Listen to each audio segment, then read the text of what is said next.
сейчас с нашими партнерами в 3 республиках, в Казахстане, в Кыргызстане и Узбекистане, реализуем программу реабилитации на уровне общин в рамках проекта, который финансируется филиалом Ассоциации Каритас Германия и Федеральным министерством по экономическому развитию и сотрудничеству Германии.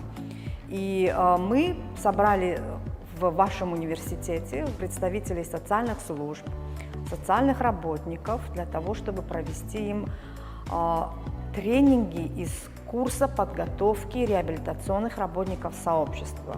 И 2 дня мы обсуждали тему, касающуюся реабилитации на уровне общин для людей с двигательными нарушениями, для людей с сенсорными нарушениями, нарушениями зрения и слуха.